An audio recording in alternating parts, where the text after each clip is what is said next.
Sa pagbubulay-bulay po ng salita ng Panginoon sa gabing ito or sa hapong ito, please turn with me to Ephesians chapter 4, verse 28. Ephesians chapter 4, verse 28. Ang sabi po ng salita ng Panginoon, ang nagnanakaw ay huwag nang magnakaw pa, kundi magtrabaho at gumawa siya sa pamamagitan ng kanyang sariling mga kamay ng mabuting bagay upang siya ay may maibahagi sa nangangailangan. May the Lord bless the proclamation of His word tonight. Ang chapter 4, mga kapatid, ay nagre-remind po sa mga readers sa great transformation na nangyari sa isang tunay na Christian. Ang Christianity po is a mighty turn from the past. Ang Christianity is a high calling. At gaya ng na-point out natin sa maraming linggo na po ngayon, ang verses 17 hanggang sa 24 ng Ephesians chapter 4 ay isang single sentence lamang po yan sa original Greek language na meron lang iisang tema or iisang thought. Ang ating consistent na pamumuhay in line with the transformation na ipinagkaloob ng Panginoon sa atin. Put off the old and put on the new. Ang sabi po ng verse 22 hanggang sa verse 24, alisin ninyo ang dating paraan ng inyong pamumuhay, ang dating pagkatao na pinasama sa pamamagitan ng mapandayang pagnanasa at magbago sa espiritu ng inyong pag-iisip at kayo'y magbihis ng bagong pagkatao na nilalang ayon sa wangis ng Diyos sa katuwiran at kabanalan ng katotohanan. And then, beginning with verse 25, ay pinakita po ni Apostle Paul sa atin ang ilang mga practical conclusions at inumpisahan niya ito sa paggamit ng salitang therefore. Kaya nga sa Tagalog, nire-remind po tayo ni Apostle Paul kung papaanong ang transformation na ito ay nakapag-impact sa ating buhay. Ang ibig sabihin ni Pablo, therefore since you have set aside the old self, you are no longer a liar or a thief. It is expected na meron talagang transformation ng isang tunay na mananampalataya. You are no longer characterized by outbursts of anger, bitterness, or hurtful words. Hindi na po yan ang lifestyle natin. Itong mga bagay na ito ang nag-describe sa dating pagkatao, but they no longer describe the true believers at present. At inillustrate ni Apostle Paul sa mga susunod na verses kung anong ibig sabihin itong put off the old and put on the new. Kaya sa verse 25 hanggang sa verse 32 ay nilista po ni Apostle Paul ang 5 uri ng kasalanan na napabilang sa old self, the old life. Una ay ang pagsisinungaling, pangalawa ay ang makasalanan na galit, pangatlo ay ang pagnanakaw, panglima unwholesome words, at ang pang-apat unwholesome words, at ang panglima ay bitterness and resentment. And then binigay ni Apostle Paul ang vacuum. So kung tanggalin po natin ito, may vacuum na, ano ang ating ilalagay? Verse 32, at maging mabait kayo sa isa't isa, mga mahabagin, nagpapatawad sa isa't isa gaya ng pagpapatawad sa inyo ng Diyos kay Kristo. At itong tema na ito ay magpapatuloy hanggang sa chapter 5 na kung saan ay inadmonish tayo ni Apostle Paul na maging imitators ng ating Panginoong Hesukristo. And so far, napag-aralan na po natin ang unang 2 kasalanan na binanggit po ni Apostle Paul. Nakita natin ang kasalanan ng pagsisinungaling. At kinunclude po ni Apostle Paul na ang pagsisinungaling ay hindi na po ito ang nag-characterize sa ating buhay. Let us speak truth with one another. And then, nakita din po natin yung pinagbulay-bulayan natin last Sunday, itong sinful anger, galit na makasalanan. Ni-remind po tayo ni Apostle Paul na meron pong galit na sinful at kailangan po natin itong iwasan, pero meron ding uri ng galit na hindi naman sinful. It is actually a virtue. And actually, imperative po ang sinabi ni Paul dito, be angry and yet do not sin. Kaya sa gabing ito ay pagbulay-bulayan po natin ang pangatlong kasalanan na binanggit po ni Apostle Paul sa section na ito ng Ephesians chapter 4. And this is the sin of stealing, pagnanakaw. Ang sabi po ng ating teksto, ang nagnanakaw ay huwag nang magnakaw pa, kundi magtrabaho at gumawa siya sa pamamagitan ng kanyang sariling mga kamay ng mabuting bagay upang siya ay may maibahagi sa nangangailangan. So, sinabi po ni Apostle Paul ng malinaw na meron pong mga kasalanan na completely inconsistent sa saving grace, sa transformation na pinagkaloob ng Panginoon sa atin because of our salvation. 1 Corinthians chapter 6 verse 9 to 10. So these are the sins that are inconsistent with saving grace. At kung ito ang ipinamumuhay mo, kaibigan, you are not a Christian. Kahit ikaw ay nagkiklaim na ikaw ay Christian, pero kung ang mga kasalanan na ito ay naging pattern na ng buhay mo in an unbroken way, you are not a Christian. Ang sabi dito, hindi ba ninyo nalalaman na ang mga masasamang tao ay hindi magmamana ng kaharian ng Diyos? Huwag kayong padaya, ang mga mapakiapid, mga sumasamba sa Diyos-Diyosan, mga mangangalunya, mga binabae, mga nakikiapid sa kapwa lalaki, mga magnanakaw, masasakim. So kabilang po ang magnanakaw, mga maglalasing, mga mapagmura, o ang mga manggagancho ay hindi magmamana ng kaharian ng Diyos. Ano ba ang pagnanakaw?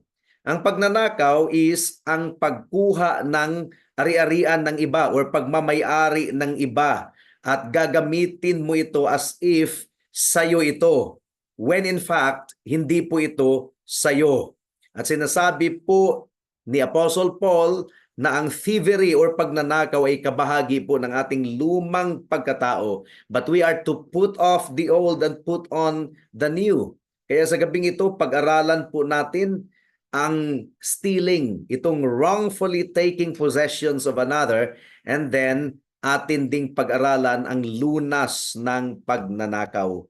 At naway tulungan po tayo ng ating Panginoon sa ating pagbubulay-bulay sa gabing ito. Dumako na po tayo sa unang punto, mga kaigsuunan. Tingnan po natin ang heart of fallen humanity. Ang kasalanan ng pagnanakaw, mga kapatid, ay nagre-reflect yan sa puso ng fallen humanity. The heart of the lost man is full of selfish pride. Ito po talaga yung lost man. It is full of selfish pride. Ang tao na naniniwala na mas karapat dapat pa siya kaysa iba, likas na talaga yan sa tao. Instinct na yan sa bawat isa sa atin na naniniwala tayo na tayo ay mas karapat dapat pa kaysa iba. Although kakaunti lamang po ang aamin nito, pero ang actions po ay maliwanag na nagpapakita nito. At kailangan po nating i-recognize. Instinct sa bawat isa kung hindi tayo mag-ingat. We really want to become first in line. Gusto nating first honor tayo sa hatian po ng pizza. Gusto natin na tayo ang may pinakamalaking parte. At gusto po natin na ituring po ng iba ang ating ideas as the best idea. Gusto po natin na tingalain tayo ng iba kung meron tayong opinion na iisipin nila ang ating opinion ay karapat-dapat pakinggan. At maraming tao na nag-iisip na ang kanilang family is the greatest family on earth. So everything is about me. The selfish nature of man. Kung hindi po tayo mag-ingat, we don't actually have true regard for others if we are not careful, mga kapatid. This is really the heart of fallen humanity. Selfish, full of pride. Pero ang principle po ng Christianity ay ganito. Matatagpuan po natin ito sa Philippians chapter 2, verse 3 and 4. Please turn there. Philippians chapter 2, verse 3 and 4. This is the principle of Christianity. Ang sabi po dito, huwag ninyong gawin ang anuman sa pagpapaligsahan o pagmamataas, kundi sa kababaan, ituring na ang iba ay higit na mabuti kaysa inyong sarili. Huwag tingnan ng bawat isa sa inyo ang kaniyang sariling kapakanan, kundi ang kapakanan ng iba. This is the principle of Christianity, and therefore, it demands a transformation of life. Hindi po ito ma-realize na tingalain natin ang iba na mas magaling pa kaysa sa atin, lumakad tayo ng may kababaan. This will not be realized without a transformation of life. Kailangan po talaga nito ang bagong puso. Kaya ang sinasabi po ng Ephesians chapter 4 verse 22 to 24 once again, alisin ninyo ang dating paraan ng inyong pamumuhay, ang dating pagkatao na pinasama sa pamamagitan ng mapandayang pagnanasa, at magbago sa espiritu ng inyong pag-iisip, at kayo'y magbihis ng bagong pagkatao na nilalang ayon sa wangis ng Diyos, sa katuwiran at kabanalan ng katotohanan. Now, ang pagnanakaw, isang paraan lang po ito ng pag-express ng kayabangan at pagiging makasarili.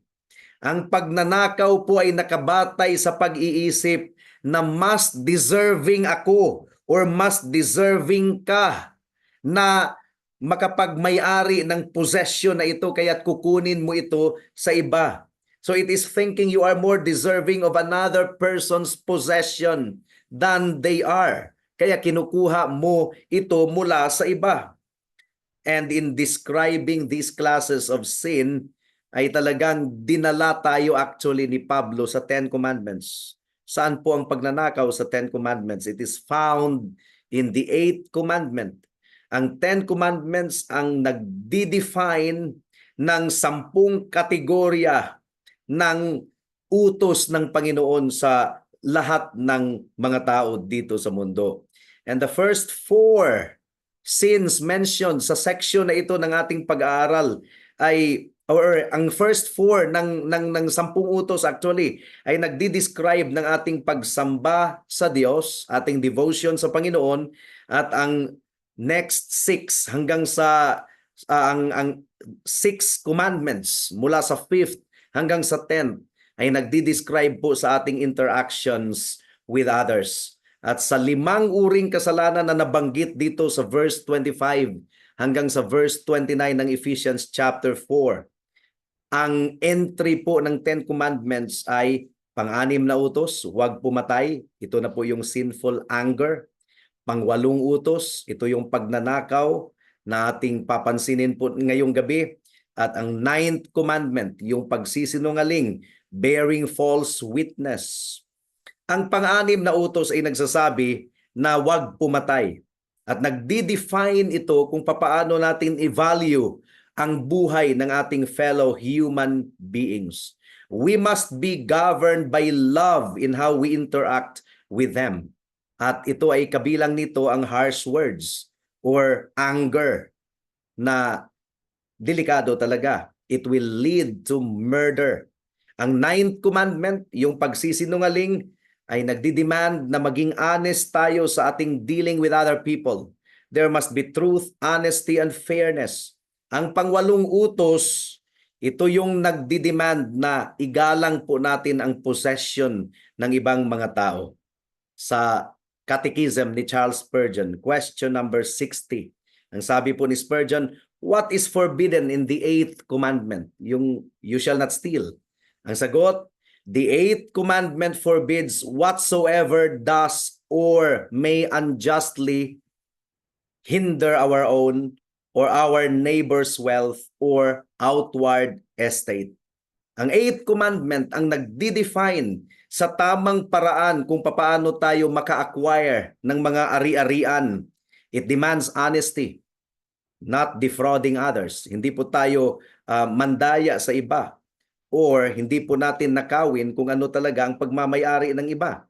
Now, ang batas po ng Diyos ay universal, and often ang batas ng Diyos ay interrelated. Magkarugtong po, nag-o-overlap. Say for example, yung pang-8 utos na huwag magnakaw. Hindi lang po ito pang-8 utos, konektado po ito sa ibang utos. For example, ang 6th commandment, Kung ating basagin ang sixth commandment, huwag pumatay, konektado din po ito sa eighth commandment, do not steal. Because ang pagpatay ay ninakaw mo ang buhay ng isang tao. So to murder is to rob a man of his life.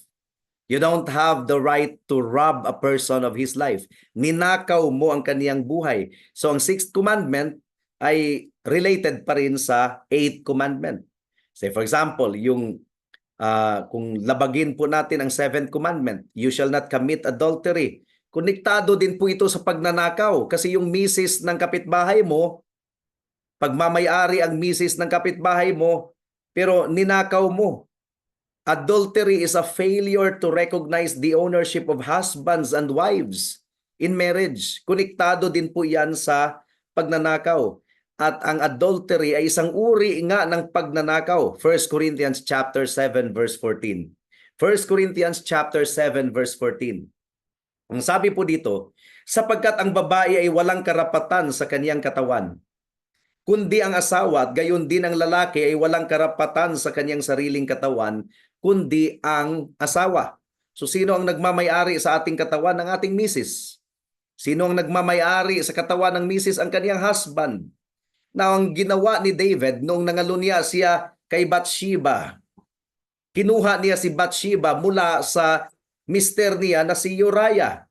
Kaya, nung nirebuke na si Haring David ni Nathan the prophet, kinumpare po ni Nathan ang ginawa ni David sa isang mayaman na ninakaw ang tupa ng kaniyang kapitbahay, the treasured lamb from a poor man.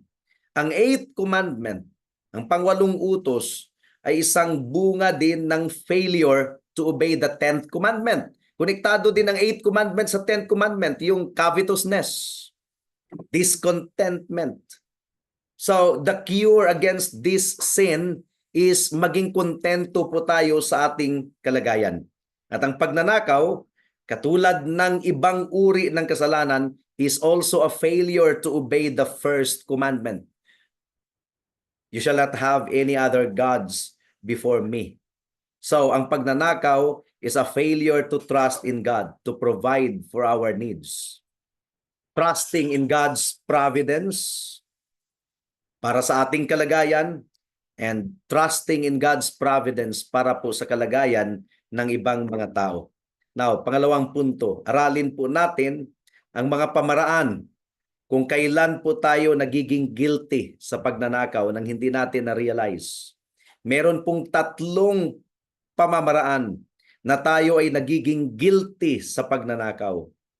When we fail to give respect to the possessions of others. Ano itong tatlo paraan na ito? Of course, this includes all types of conventional stealing, katulad ng robbery, burglary, shoplifting. Kinuha mo ang bagay na hindi sa iyo. Pero ang pagnanakaw ay kabilang din dito yung dishonest means of gain, such as in-inflate mo yung insurance claims mo, or talagang ang kotse na mababang quality ay talagang in-inflate mo yung presyo. Binenta mo ng sobrang laki. Hindi po siya compatible sa kanyang presyo. Yan po ay pagnanakaw. Ang mga estudyante na claim niya ang trabaho ng iba bilang kanyang work ay isang pagnanakaw din. It's called plagiarism. Kung ang kotse mo ay nakabangga ng ibang kotse, ikaw yung may sala at ayaw mong magbayad sa danyos, that is also stealing.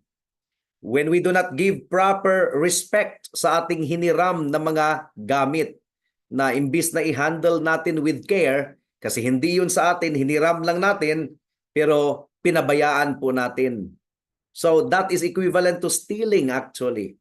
Responsible po tayo sa mga bagay na ating hiniram. At kung masira po natin ito or ma-reduce po ang quality nito, ay kailangan po natin itong bayaran. Kailangan po ang restitution.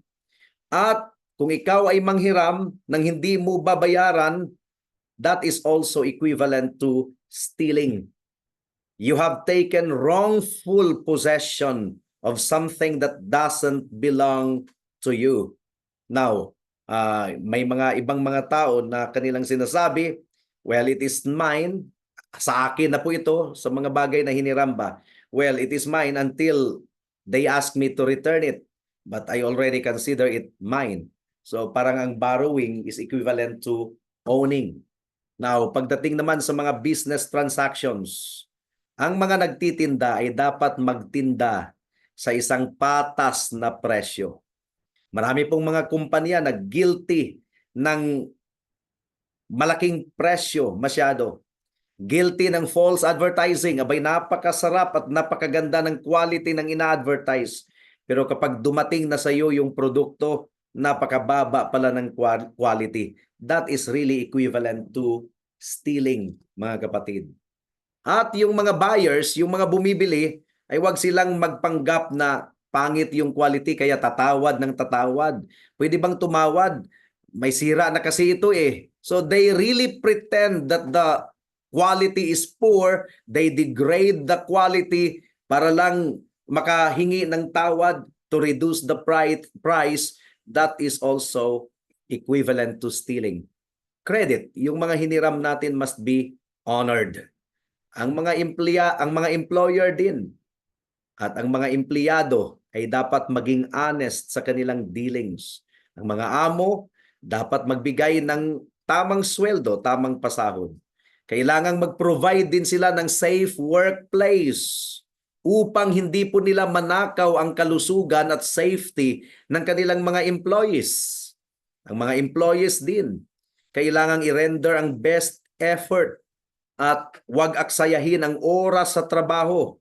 Yung nalilate sa trabaho, pero lumalabas, nag-out sa trabaho ng early, late na pumasok, early na mag-out. Or kung merong lunch break, extended po ang lunch break. And habang nagwo-work, you spend time on the internet while working. That is stealing your company's time. Idling away time owned to the employer. And then poor productivity. It is also equivalent to stealing, mga kapatid, mga kaibigan. At ang hindi pagbabayad ng tamang buwis, that is equivalent to stealing. Romans chapter 13 verse 5 to 7. Romans chapter 13 verse 5 to 7. Ang sabi po dito, mga kapatid, mga kaibigan, kaya't nararapat na magpasakop hindi lamang dahil sa galit, kundi dahil din sa budhi, sapagkat sa gayon ding dahilan ay nagbabayad din kayo ng buwis. Sapagkat ang namamahala ay mga lingkod ng Diyos na patuloy na nangangasiwa sa bagay na ito.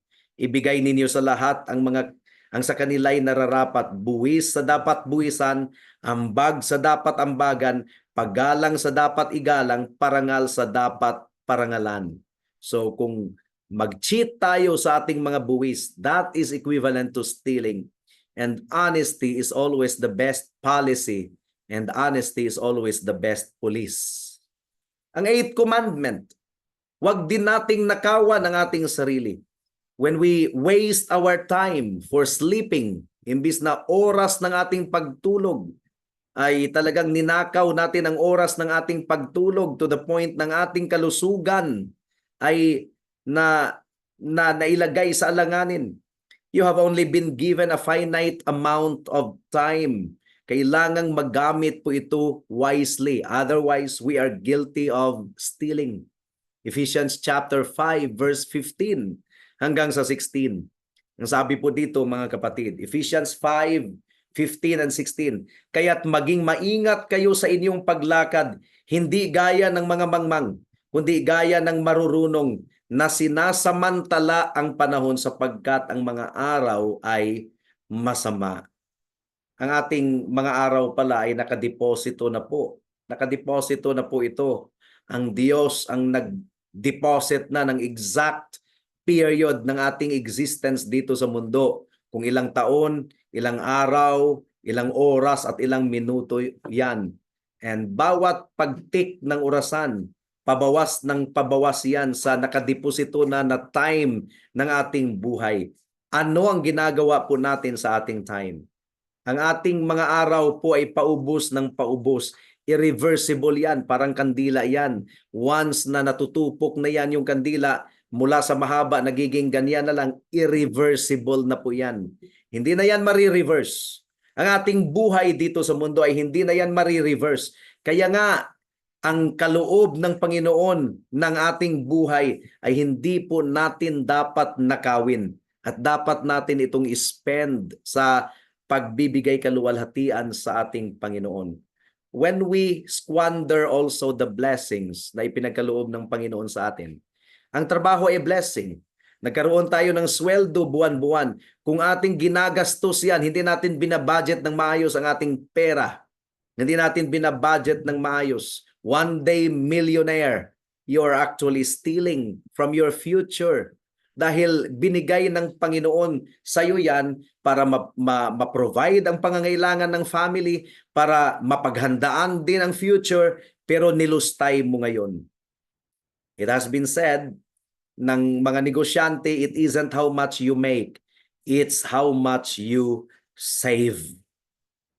So, kung tayo po ay nag-loan sa government, nagra-rob din po tayo kung nag-declare tayo ng bankruptcy para ma-exempted tayo sa pagbayad, gayong hindi naman talaga totoo. Kailangang maging frugal, maging wise tayo sa pag-spend ng ating pera wisely. Kung ang ating paggasto ay sa paraan na foolish, we are guilty of robbing ourselves and dishonoring God. And then ano pa? Kung hindi po natin inaalagaan, iniingatan ang ipinagkaloob ng Panginoon sa atin. May bulok na bahagi ng bahay mo, ikaw ay nagtatamad, hindi mo nire-repair.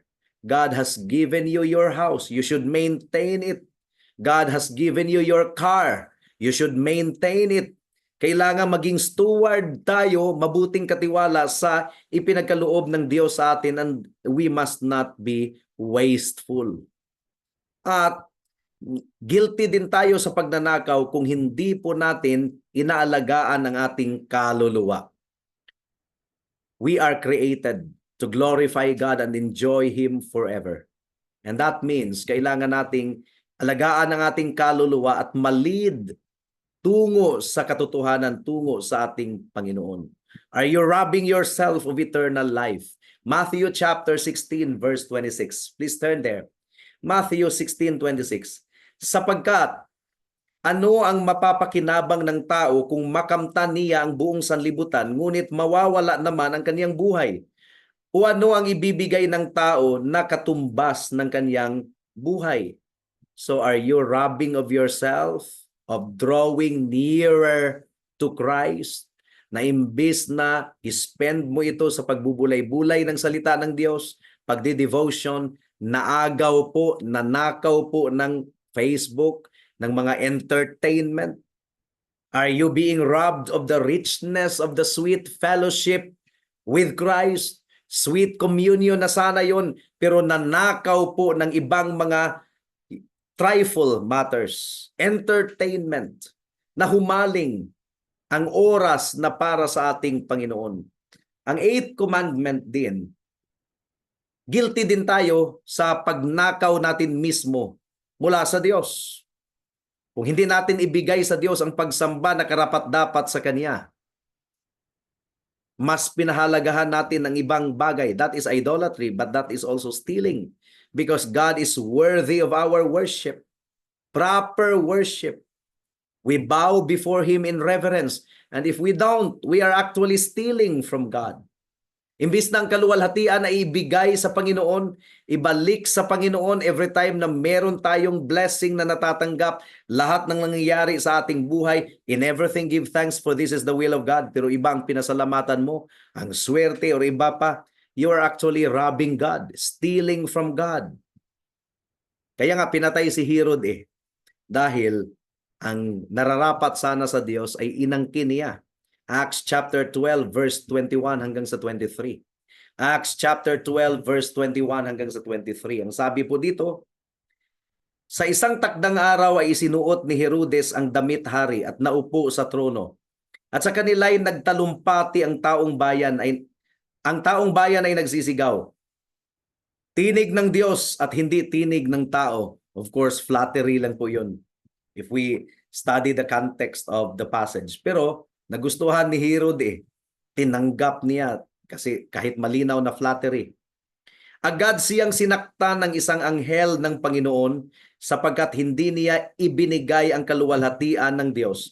Siya ay kinain ng mga uod at namatay. And historically, napatunayan po ito sa account ni Josephus na talagang itong si Haring Herodes ay ilang araw na nakaratay, masakit na masakit ang tiyan. Sabi ng Bible, kinain siya ng uod at namatay. Now according to the account of Josephus, may mga tapeworm, may mga bulate po na kumain po sa kaniyang tiyan. So nagmatch. Josephus was not a Christian historian. He was a secular historian. Pero nagmatch po ang account ng Bible at saka ng history. As fallen men, tayo po ay punong-puno ng kayabangan. Now, kung itinataas natin ang ating sarili, ninakawan natin ang Diyos sa kaluwalhatian na nararapat sana sa Kanya. Ano bang meron tayo na hindi binigay ng Diyos? So bakit tayo ay magmamayabang as if hindi natin ito tinanggap mula sa Diyos? We steal from God kung ang best of our talents ay hindi natin inalay sa Diyos, kundi inalay natin sa ibang mga bagay. We are actually stealing from God. Colossians chapter 3 verse 23. Please turn there. Colossians 3:23.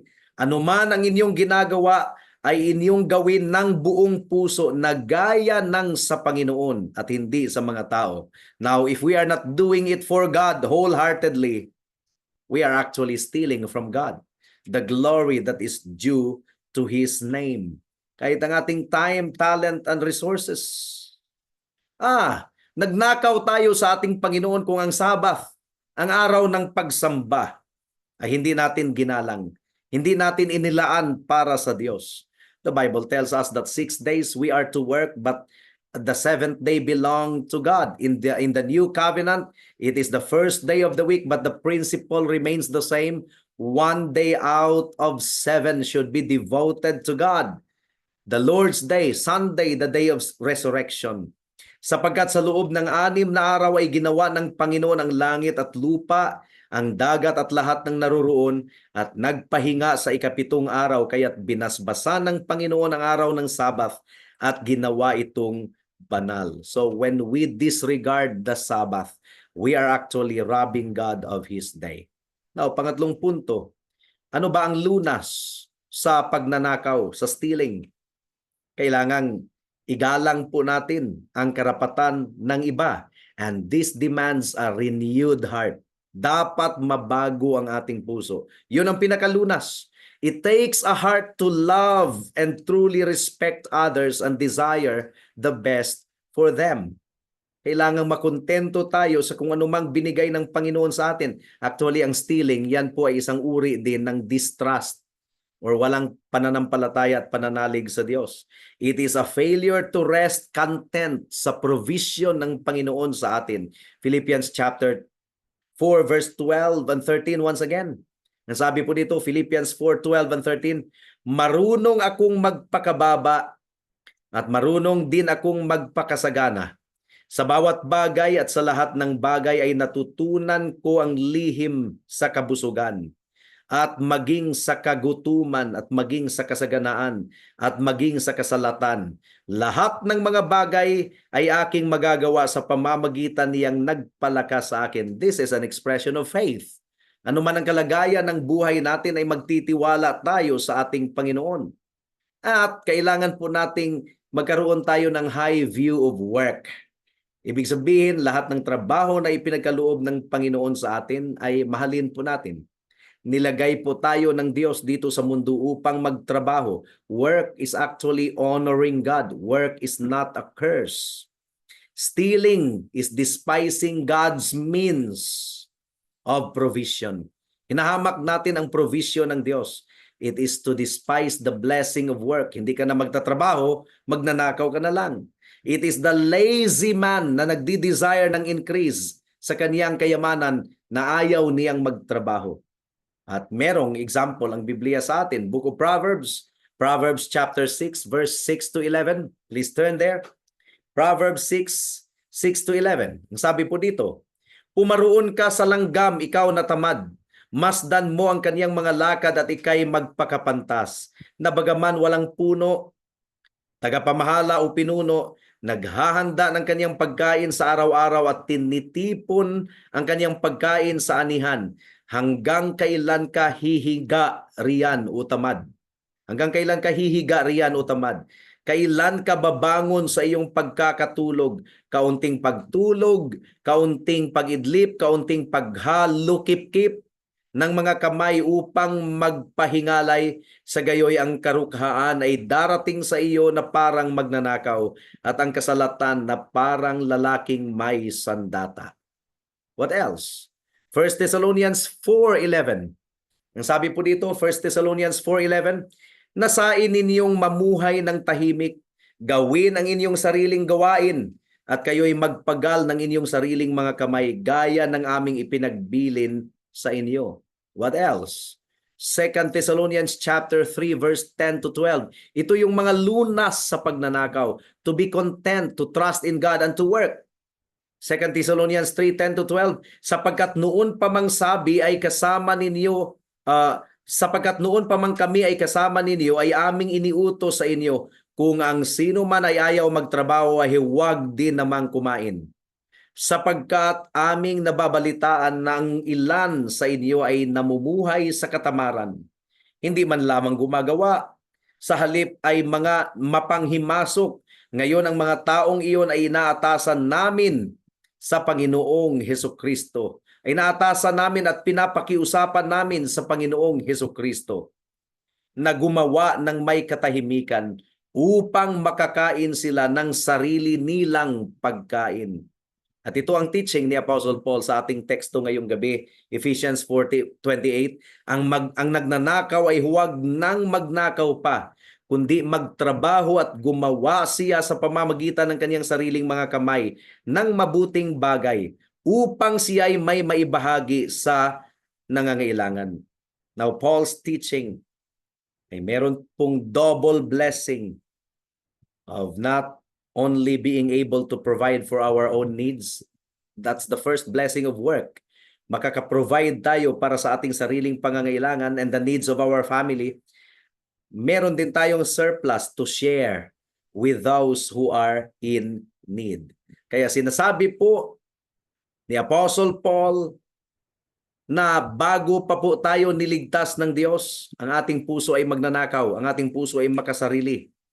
Pride, proud, selfish. Mahilig tayo sa dishonest gain. Kaya nga sinabi ni Paul, he who steals must steal no longer. Kinikilala ni Paul na tayo ay magnanakaw noon. Pero dahil binigyan na tayo ng bagong puso, a heart of virtue, of hard work, meron na ring heart of benevolence. Ang taong iyan, matutugunan ang kanyang pangangailangan dahil matapat ang Diyos. That's the promise of God, and He will also be able to help others, to show mercy to others. That's the double-fold or the two-fold blessings of work.